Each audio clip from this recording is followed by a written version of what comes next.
Tonight, as Russia-Ukraine war lingers, NATO, G7, EU hold crisis meetings. Also, Moldova clings to European Union dream, dropping NATO's aspirations. Ukraine's Zelensky urges global protests to mark 1 month of war. Russian journalists killed in Ukraine. And tonight, Russia falls back on urban siege warfare in Ukraine.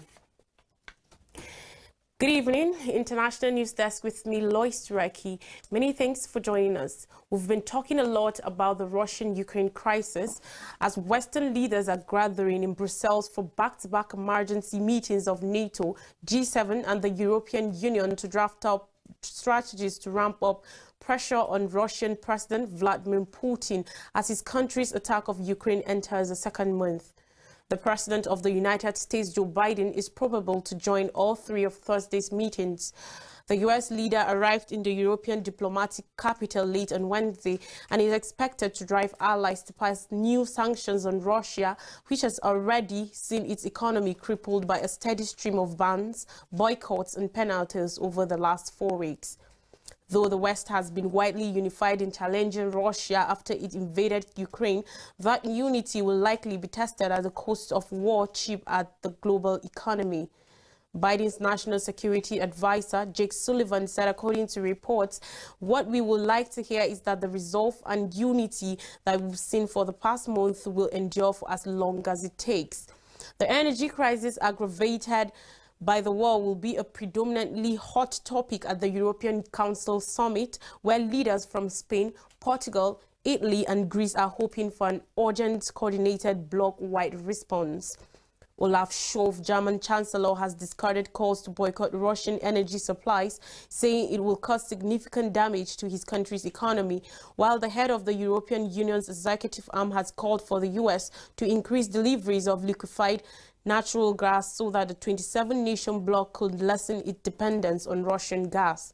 Speaking at the European Parliament ahead of Biden's visit, Ursula von der Leyen said that the European Union was seeking a commitment for additional LNG supplies from the U.S. for the next 2 winters. The European Union imports 90% of the natural gas used to generate electricity, heat homes and supply industry, with Russia supplying almost 40% of the European gas and a quarter of its oil. The U.S. has already banned imports of Russian oil. According to reports from Brussels, the White House is going to try and show solidarity with its allies and with Ukraine during Thursday's meetings.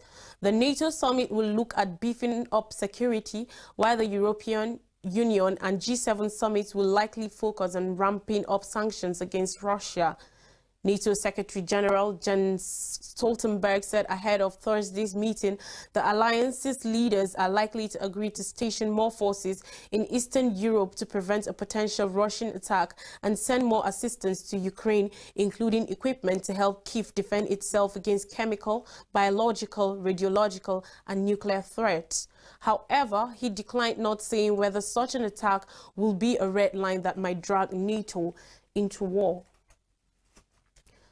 Now, after Russia's invasion of Ukraine last month, neighboring Moldova, a nation of about 2.6 million, submitted a bid to join the European Union along with Georgia and Ukraine. The country's government has condemned Russia's war in Ukraine and sought the European Union's backing in controlling the arrival of refugees coming across its borders, while signaling its continued desire to be part of the European bloc. Janis Mazics, the head of the European Union delegation to Moldova, said, according to reports, this is a very important symbolic step for the country to reaffirm its European identity. Still, the symbolism of its bid butts up against the political dynamics that have long existed in Moldova, where pro-Russian opposition parties continue to advocate for strong ties with Moscow. Although Moldova's current government is pro-EU, neutrality is enshrined in its constitution, and most in the government are against the country's direct entanglement in military alliances like the North Atlantic Treaty Organization, NATO. Unlike Ukraine, which is both pro-EU and pro-NATO, Moldova holds separate positions on these alliances.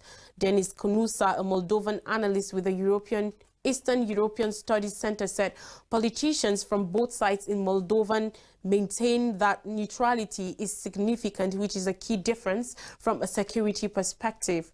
He said that was signaling to Russia and that Moldova does not want to be the next target. Volodymyr Zelensky, Ukraine's president, has called for global protest to demand an end to the Russian attack of his country, while also urging NATO to offer Kyiv with effective and unrestricted aid to end the bloody war. Zelensky's call for solidarity late on Wednesday came as the Russian invasion entered its second month and as NATO members and Western leaders prepared for a series of key summits in Brussels. On February 24th, when Russia invaded Ukraine, several experts expected an instant collapsing of Ukraine's government, but with Wednesday's marking 4 full weeks of fighting, Moscow appears bogged down in a crushing military campaign. The month-long conflict has killed and wounded thousands of people and driven a quarter of Ukraine's population of 44 million from their homes. NATO estimates that 7,000 to 15,000 Russian soldiers have been killed in 4 weeks, a number that stands in stark contrast to the 15,000 soldiers Russia lost over 10 years in Afghanistan. In its latest update on March 2nd, Moscow said closely 500 soldiers had been killed and nearly 1,600 wounded. Ukraine has also released tiny information about its own military losses, and the West has not given an estimate, but Zelensky said nearly 2 weeks ago about 1,300 Ukrainian servicemen had been killed. Ukraine also claims to have killed 6 Russian generals. Russia acknowledges 1 general having been killed. The fighting has also rendered great areas of some Ukrainian cities to waste, with satellite pictures from the U.S. from Maxar Technologies showing buildings and cities such as besieged Mariupol and Kharkiv on fire. The mounting death toll and destruction of civilian buildings has prompted the United States and right groups to accuse Russia of war crimes. Zelensky, in his Wednesday address, said he expected serious steps from the NATO and Western leaders and appealed to Western countries to stay united in the face of Russia's efforts to lobby its interests with some partners to bring them over to its side. We will see who is a friend, who is a partner, and who has sold out and betrayed us, he said. Together, we should not allow Russia to break anyone in NATO, EU, or G7 to break them and drag them to the side of war. Still on the ongoing war between Russia and Ukraine, according to her employer, a Russian journalist has been killed in Ukraine's capital, Kyiv, after Russian troops bombarded a residential neighborhood where she had been filming the damage from an earlier attack. The Russian investigative website, whose editorial offices are based in Latvia, said another civilian also died in the shelling.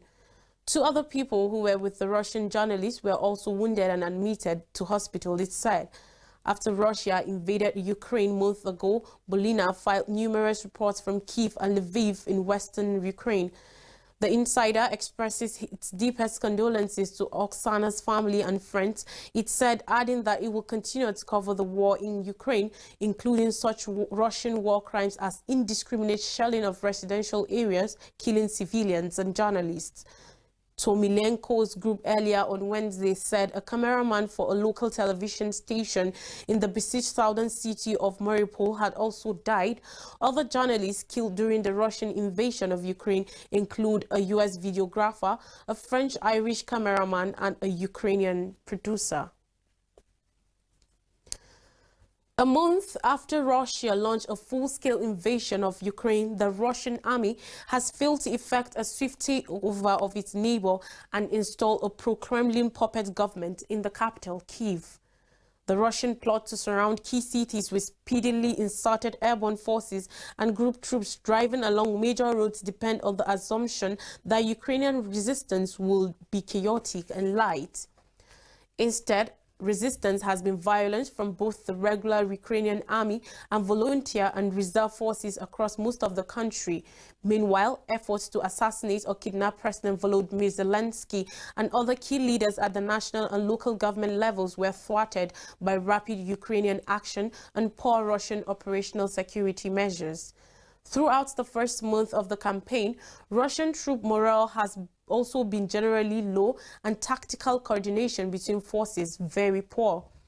Instead, resistance has been fierce from both the regular Ukrainian army and volunteer and reserve forces across most of the country. Meanwhile, attempts to assassinate or kidnap President Zelensky and other key leaders prove abortive. As a product of these failures, Russian forces have reached very limited territorial gains in the north around Kyiv, northeast around Kharkiv and Sumy, and in the southwest around Mykolaiv. They have had more achievements in the east in the Donbass and the southeast around Melitopol and Mariupol, but have still failed to take the latter by force despite weeks of continuous bombardments and attacks. In return for this partial gains, Russia has lost a great amount of equipment. Visually confirmed losses reportedly amount to more than 1,700 vehicles, including more than 270 main battle tanks, 15 fixed-wing aircraft, and 35 helicopters, and the true total is undoubtedly higher. The personnel casualties are difficult to estimate with any accuracy, but the first public assessment by NATO officials suggests between 7,000 and 15,000 killed in action, with total casualties, including those captured, wounded, or missing, at about 30,000 and 40,000. More stories: crimes against humanity. Myanmar military deliberately killed civilians after coup. On Thursday, Myanmar's military and police intentionally killed civilians opposed to its rule in the 6 months following the coup in February 2021 in a strategy that sums to crimes against humanity, according to new research published. Nowhere is safe documents on acts of murder, torture, imprisonment, enforcement, disappearances, forced population transfer, and persecution that took place between February and July 2021, jointly authored by rights group Fortify Rights and the Shell Center for International Human Rights at Yale Law School. It found reasonable grounds to believe that the Myanmar junta is accountable for crimes against humanity.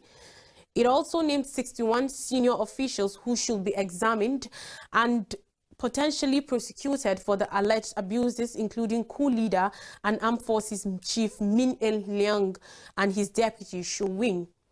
As people in Myanmar came out against the coup with mass protest and strike action, the military went on the offensive, using lethal force against the protesters, arresting rally organizers and civilian politicians, and cracking down on the media.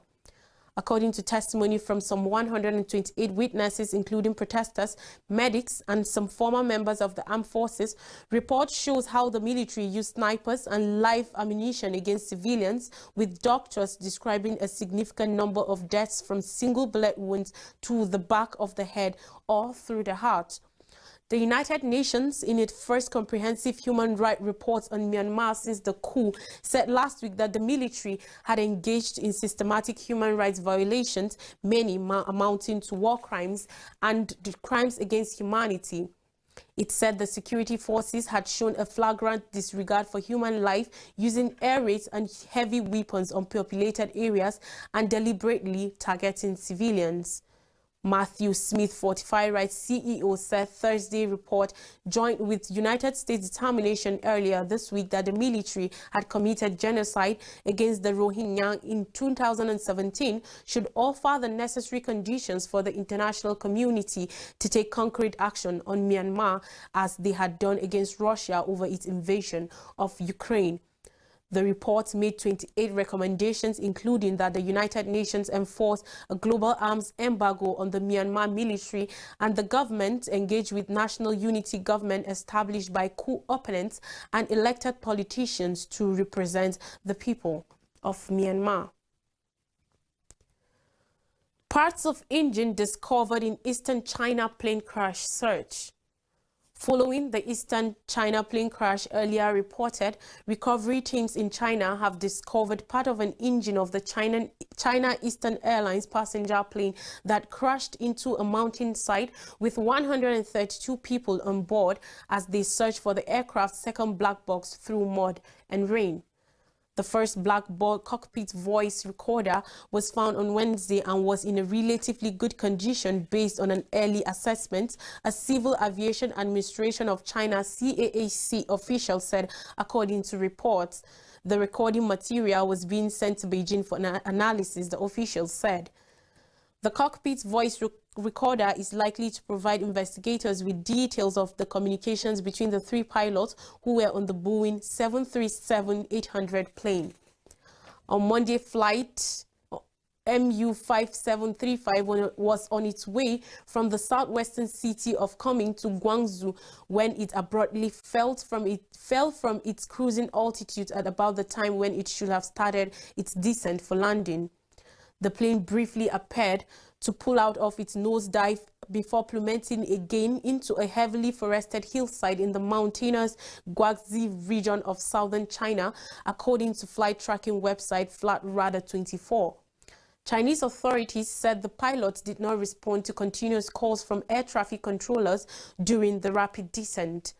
The flight's captain, hired in January 2018, has 6,709 hours flying experience, while the first and second officers had 31,769 hours and 556 hours respectively, a China Eastern official said on Wednesday. One pilot was an observer to build up experience, the airline said, without disclosing the names of the pilots.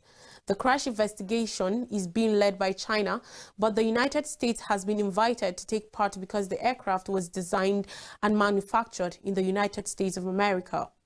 The plane's two engines were made by CFM International, a joint venture between GE and Safran that is the only engine producer for the 737-800.